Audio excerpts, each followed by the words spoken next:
Hi friends, welcome to RV studio. Today మన topic ఏంటంటే heat. First మనం physics 10th class physics నుంచి first lesson heat చెప్పుకుంటున్నాం. అయితే టాపిక్లోకి వస్తున్నాం. హీట్ అంటే ఏమిటి? మనం హీట్ గురించి, టెంపరేచర్ గురించి తెలుసుకుంటే మ్యాక్సిమం హీట్ చాప్టర్ని మనం 75% ఈజీగా కంప్లీట్ చేసేయగలం. ఫస్ట్ ఆఫ్ ఆల్ హీట్ అంటే ఏమిటి, దాని డెఫినేషన్ నేర్చుకోవడం చాలా ఈజీ. మీకు ముందు ఒక యాక్టివిటీ చెప్తాను, అది మీరు ఇంట్లో చేసుకుంటే చేసుకోవచ్చు. ఫస్ట్ ఆఫ్ ఆల్ ఒక మెటల్ పీస్ తీసుకోండి. మెటల్ పీస్, వుడెన్ బాక్స్ ఒకటి తీసుకోండి. Wooden box. అయితే ఈ రెండింటిని ఫ్రిడ్జ్ లో పెట్టండి. ఒక 15 minutes ఫ్రిడ్జ్ లో పెట్టండి. ఫ్రిడ్జ్ లో పెట్టిన తర్వాత 15 minutes తర్వాత తీయండి. 15 minutes తర్వాత ఫ్రిడ్జ్ నుంచి తీసిన తర్వాత మీ ఫ్రెండ్ని కానీ లేదా మీరే ఆ రెండిట్లని టచ్ చేయండి. మీకు ఏది కూల్గా అనిపిస్తుంది? ఎస్, ఎగ్జాక్ట్గా మీకు మెటల్ పీస్ బాగా కూల్గా ఉంటుంది వుడెన్ పీస్తో కంపేర్ చేసుకుంటే. ఎందుకంటే metals are good conductors of electricity. Metals are good conductors of electricity. Okay friends, అయితే మెటల్స్ అనేవి గుడ్ కండక్టర్స్ ఆఫ్ ఎలక్ట్రిసిటీ. అసలు గుడ్ కండక్టర్స్ అంటే ఏమిటి? గుడ్ కండక్టర్స్ అంటే ఏదైతే ఆబ్జెక్ట్ తన గుండా హీట్ ని ట్రాన్స్ఫర్ చేస్తుందో, ఎలక్ట్రిసిటీని ట్రాన్స్ఫర్ చేస్తుందో, అదే good conductor of electricity. Away good conductors. ఆ ఆబ్జెక్ట్స్ ఎగ్జాక్ట్ గా ఓన్లీ మెటల్సే. అయితే ఇప్పుడు వుడెన్ బాక్స్ అనేది గుడ్ కండక్టర్ కాదు, ఇట్స్ అన్ ఇన్సులేటర్.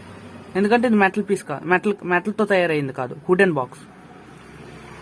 సో దీని గుండా ఎలక్ట్రిసిటీ అనేది పాస్ అవ్వదు. కానీ మెటల్ పీస్ నుంచి మనం చెప్పుకున్నాం కదా గుడ్ కండక్టర్ అని. కాబట్టి గుడ్ కండక్టర్ కాబట్టి దీని ద్వారా ఎలక్ట్రిసిటీ అనేది పాస్ అవుద్ది. ఎలక్ట్రిసిటీ అయినా హీట్ అయినా. అయితే ఇప్పుడు మీ బాడీలోని కొంత హీట్ అనేది స్టోరేజ్ అయి ఉంటుంది. మీరు ఎప్పుడైతే ఈ మెటల్ పీస్ని టచ్ చేస్తారో, టచ్ చేసినప్పుడు మీలో ఉన్న హీట్ అనేది ఈ మెటల్ పీస్ అనేది తీసుకుంటుంది, అబ్జర్వ్ చేసుకుంటుంది. చెప్పుకున్నాం కదా గుడ్ కండక్టర్ అని. మరి ఎలక్ట్రిసిటీ పాస్ చేసుకుంటుంది కదా, ఎలక్ట్రిసిటీ కానీ హీట్ పాస్ చేసుకున్నప్పుడు ఏటవుతుంది? హీట్ అనేది దీని ద్వారా మీ హీట్ అంతా అబ్జర్వ్ చేస్తుంది. మీలో హీట్ పోతే ఇంకేటి ఉంటుంది? ఓన్లీ కోల్డ్ కొంత కోల్డ్ అనేది మీ బాడీలో ఉంటుంది కదా.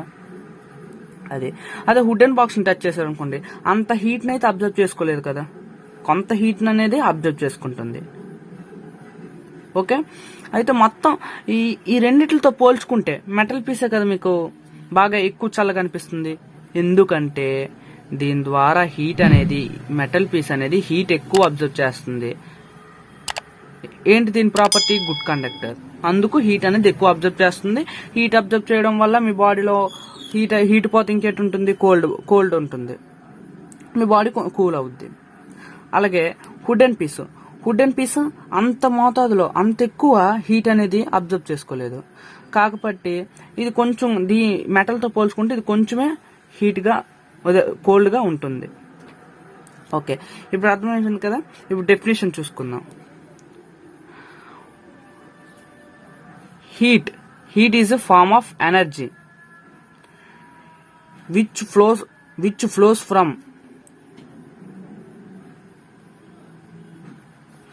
flows from hotter body to colder body. అంటే హీట్ అనేది ఒక రకమైన ఎనర్జీ. ఏదైతే హాటర్ బాడీ అంటే వేడి వస్తువు నుంచి చల్లని వస్తువులోకి ట్రాన్స్ఫర్ అవుతుంది. ఎగ్జాంపుల్ చూసుకున్నాం కదా, ఇప్పుడు ఇక్కడ వేడి వస్తువు ఏంటి, మీ బాడీ, మీరు టచ్ చేస్తున్నారు కదా, మీ ఫింగర్ హాట్ ఆబ్జెక్ట్, వేడి ఆబ్జెక్ట్, వేడిగున్న ఆబ్జెక్ట్. ఈ మెటల్ అనేది కూల్డ్గా ఉన్న ఆబ్జెక్ట్. అయితే మీరు ఎప్పుడైతే ఆ మెటల్ పీస్ని టచ్ చేశారో అందులో ఉన్న మీ బాడీలో ఉన్న హీట్ ఎనర్జీ అనేది ట్రాన్స్ఫర్ అయిపోతుంది కదా కోల్డ్ బాడీలోకి. అంతే. Heat is a form of energy which flows from hotter body to colder body. Hotter objects ఏదైతే ఉన్నాయో వాటి నుంచి కోల్డర్ బాడీలోకి వెళ్ళిపోతుంది. అర్థమైపోయింది కదా హీట్. దీన్ని SI units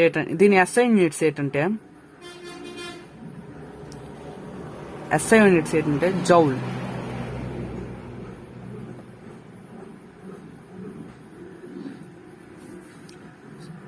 CGS calories.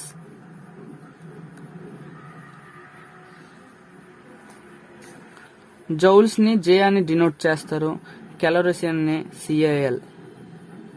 Okay. 1 calorie is equal to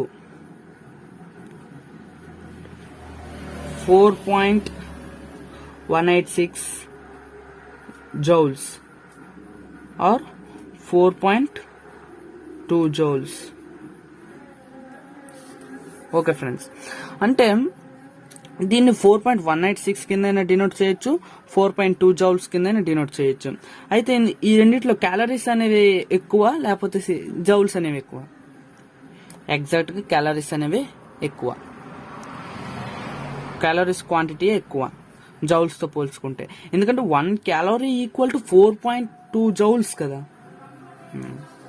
okay, ఇప్పుడు హీట్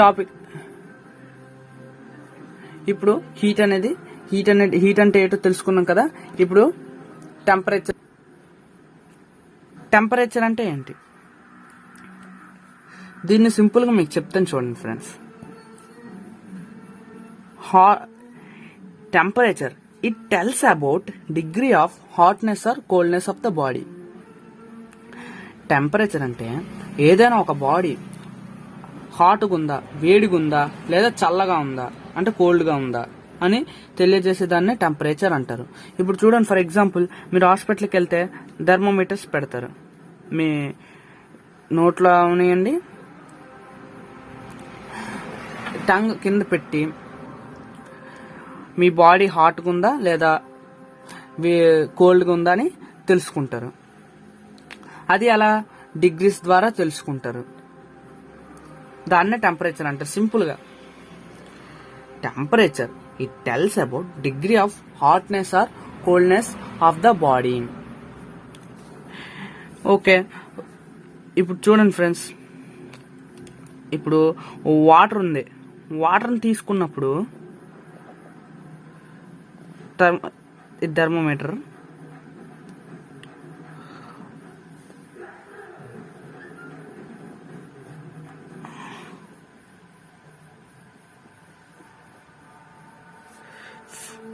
ఫ్రిడ్జ్ లో వాటర్ తీసుకున్నారు ఫ్రెండ్స్,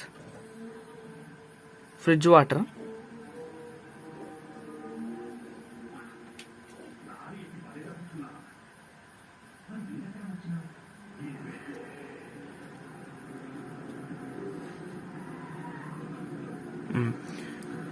ఇవి మీరు కొంత వేడి చేసినవి, ఎగ్జాంపుల్ 37 degrees. ఓకే, 37 degrees వరకు హీట్ చేసిన వాటర్ ఇవి. అయితే మీరు దీంట్లో థర్మోమీటర్ పెట్టండి, దీంట్లో థర్మోమీటర్ పెట్టండి. అయితే ఇందులో టెంపరేచర్ అనేది అలాగా రీడింగ్ అనేది అలా తగ్గుతుంది. ఫర్ ఎగ్జాంపుల్ మామూలు నార్మల్లో ఉందనుకోండి ఫ్రెండ్స్, అలాగా మెర్క్యూరీ లెవెల్ అనేది అలా తగ్గుతుంటుంది. ఇందులో పెట్టేసరికి దీంట్లో పెట్టేసరికి 37 degrees లోకి వేడి చేసుకున్న వాటర్ లో పెట్టేసరికి మెర్క్యూరీ లెవెల్ అనేది అలా పెరుగుతూ ఉంటుంది 37 degrees వరకు. అదే చూసారు కదా, బాడీ హాట్గా ఉందా లేదా కోల్డ్గా ఉందా అని తెలియజేసే దాన్నే టెంపరేచర్ అని అంటారు. ఓకే ఫ్రెండ్స్, అయితే దీని ఎస్ఐ యూనిట్స్ ఏంటి? SI units kelvin, CGS unit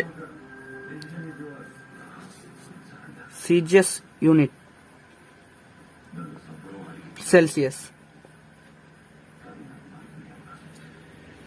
kelvin అంటే కే, సెల్సియస్ అంటే డిగ్రీ సెల్సియస్ సితో. అంటే కెల్విన్ ని కేతో డినోట్ చేస్తారు, సెల్సియస్ ని డిగ్రీ సెల్సియస్ తో డినోట్ చేస్తారు. అయితే కెల్విన్ అనేది స్టార్టింగ్ 273 degrees నుంచి స్టార్ట్ అవుతుంది కెల్విన్. సెల్సియస్ 0 degrees Celsius నుంచి స్టార్ట్ అవుతుంది. అయితే మీకు ప్రాబ్లమ్స్ ఇవ్వచ్చు ఫ్రెండ్స్. 30 degrees Celsius లో ఉన్న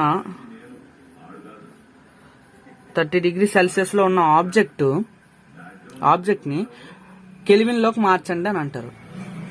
సింపుల్ గా ఏం చేస్తారు? 273 కెల్విన్ ప్లస్ 0 degrees అంటే సెల్సియస్ అంటే ప్లస్ సి ఎంతైతే అంత, సెల్సియస్ ఎంతైతే అంత వేసుకుంటారు, ఈక్వల్ టు, అప్పుడు మీకు ఆన్సర్ వస్తుంది.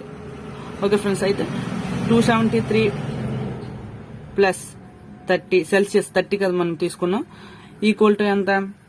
303 degrees Celsius, sorry 303 degree kelvin. ఎప్పుడైనా మనకి సెల్సియస్ నుంచి కెల్విన్ లో కన్వర్ట్ చేయమన్నప్పుడు ఎంతైతే మనకి సెల్సియస్ ఇచ్చారో దానికి 273 ప్లస్ చేసేయడమే, యాడింగ్ చేసేయడమే. యాడ్ చేస్తే మీకు ఆటోమేటిక్ గా దాని ఆన్సర్ వస్తుంది ఫ్రెండ్స్. అయితే కెల్విన్ అని మట్టుగా డినోట్ చేయాలి కంపల్సరీ. మీరు ఫిజిక్స్ లో యూనిట్స్ మట్టుగా ఎప్పుడు కూడా మర్చిపోకూడదు. యూనిట్స్ వల్ల మీకు మార్క్స్ అనేవి లూజ్ అవుతారు. Okay friends, thermal equilibrium. Thermal equilibrium అంటే ఏటో మీకు షార్ట్ గా ఒక యాక్టివిటీలో చెప్తాను.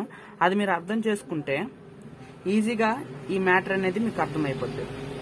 ఈజీగా ఈ డెఫినేషన్ ఎంత పెద్దతుందని ఆలోచించకండి.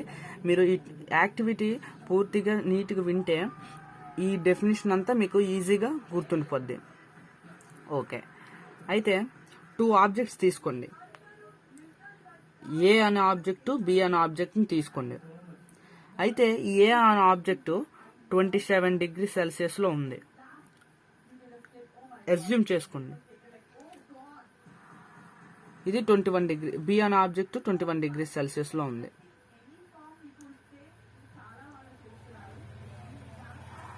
అయితే ఈ 2 ఆబ్జెక్ట్స్ ని థర్మల్ కాంటాక్ట్ అంటే 2 ఇలా జస్ట్ అంటించి, రెండిట్లని జస్ట్ ఇలా టచ్ చేయించి ఉంచండి. ఉంచితే కొంత మీకు తెలిసిందే కదా, హీట్ అనేది ఫార్మ్ ఆఫ్ ఎనర్జీ. ఇది హీట్గా ఉంది కదా, హాట్గా ఉంది కదా. ఈ హీట్ అనేది ఈ బి అనే ఆబ్జెక్ట్ లోకి ట్రాన్స్ఫర్ అవుద్ది కదా, ఎందుకంటే ఇది కోల్డ్గా ఉంది కదా దీని మీద. కాబట్టి ఈ బి అనే ఆబ్జెక్ట్ లోకి హీట్ అనేది ట్రాన్స్ఫర్ అవుద్ది కదా. అయితే ఈ ట్రాన్స్ఫర్ ఆఫ్ హీట్ అనేది అలా మొత్తం ట్రాన్స్ఫర్ అయిపోద్ది, అలా కొంతవరకే ట్రాన్స్ఫర్ అవుతుంది. అది ఎప్పుడు ఆగుతుందంటే 2 ఆబ్జెక్ట్స్ అనేవి సేమ్ టెంపరేచర్ అటైన్ అయ్యేంత వరకు. ఓకే ఫ్రెండ్స్, ఈ 2 ఆబ్జెక్ట్స్ అనేవి సేమ్ టెంపరేచర్ అటైన్ అయ్యేంత వరకు ఈ 2 ఆబ్జెక్ట్స్ అనేవి వీటికి ట్రాన్స్ఫర్ ఆఫ్ హీట్ అనేది జరుగుతుంది ఈ రెండింటి మధ్య. ఎప్పుడు థర్మల్ కాంటాక్ట్ లో ఉన్నప్పుడు, అంటే మామూలు 2 టచ్ అయ్యి ఉన్నప్పుడు. ఓకే, అయితే ఇప్పుడు రెండిట్లకి సేమ్ రావాలంటే ఎంత అవ్వాలి? దీని నుంచి 3 degrees దీంట్లోకి వెళ్ళిపోతే 24 అవుతుంది. 24 అంటే టోటల్ ఎంత? 24 degrees Celsius లోకి టెంపరేచర్ అనేది రెండిట్లోకి వచ్చేంత వరకు ట్రాన్స్ఫర్ ఆఫ్ హీట్ అనేది అవుతుంది. తర్వాత 24 degrees Celsius కి 2 ఆబ్జెక్ట్స్ సేమ్ టెంపరేచర్ అవుతుంది కదా. సేమ్ టెంపరేచర్ వచ్చిన తర్వాత ట్రాన్స్ఫర్ ఆఫ్ హీట్ అనేది అయిపోతుంది. దీన్నే థర్మల్ ఈక్విలిబ్రియం అంటారు. మళ్ళీ ఇంకోసారి చెప్తాను చూడండి ఫ్రెండ్స్. ఏ అనే ఆబ్జెక్ట్, బి అనే ఆబ్జెక్ట్ తీసుకుంటాం. అయితే ఏ అనే ఆబ్జెక్ట్ 27 డిగ్రీ సెల్సియస్లో ఉందాము. 27 అనే స్పెసిఫిక్ కాదు, ఎంతైనా ఏ అనేది ఎక్కువ టెంపరేచర్లో ఉంది, బి అనేది తక్కువ. అయితే ఈ రెండిట్లని థర్మల్ కాంటాక్ట్ అంటే రెండిట్లని జస్ట్ మామూలు టచ్ చేసి ఉంచండి. టచ్ చేసి ఉంచితే ఈ రెండిటి మధ్య ట్రాన్స్ఫర్ ఆఫ్ హీట్ అనేది జరుగుతుంది. ఇలా జరిగింది ఎంతసేపు జరుగుతుంది ఈ ట్రాన్స్ఫర్ ఆఫ్ హీట్ అనేది? కొంత సమయం వరకే. అది ఎంతవరకు అంటే టైం లిమిట్ ఉండదు ఇక్కడ. రెండు సేమ్ టెంపరేచర్కి అటెన్ అయ్యేంత వరకు ఈ ట్రాన్స్ఫర్ ఆఫ్ హీట్ అనేది జరుగుతుంది. ఓకే ఫ్రెండ్స్, ఇది థర్మల్ ఈక్విలిబ్రియం. సింపుల్గా ఇప్పుడు చూడండి, when two bodies are placed in thermal contact, రెండు మామూలు థర్మల్ కాంటాక్ట్ అంటే మామూలు టచ్ చేయించి ఉంచితే హీట్ ఎనర్జీ అనేది ట్రాన్స్ఫర్ అవుతుంది. Heat energy will be transferred from hotter body to colder body. చూసారా, ఎయిర్ నుంచి బీకి ట్రాన్స్ఫర్ అయింది కదా, అలా హాట్ ఆబ్జెక్ట్స్ నుంచి కోల్డర్ ఆబ్జెక్ట్స్ లోకి ట్రాన్స్ఫర్ అవుతుంది హీట్ అనేది. This transfer of heat energy continue still both the bodies attains the same degree of hotness or coldness. చెప్పండి కదా ఫ్రెండ్స్, చాలా సేమ్ డిగ్రీ ఆఫ్ టెంపరేచర్ లోకి అటెన్ అయితే అయిపోతుంది ట్రాన్స్ఫర్ ఆఫ్ హీట్ అనేది. ఈ స్టేజ్ నే థర్మల్ ఈక్విలిబ్రియం అంటారు.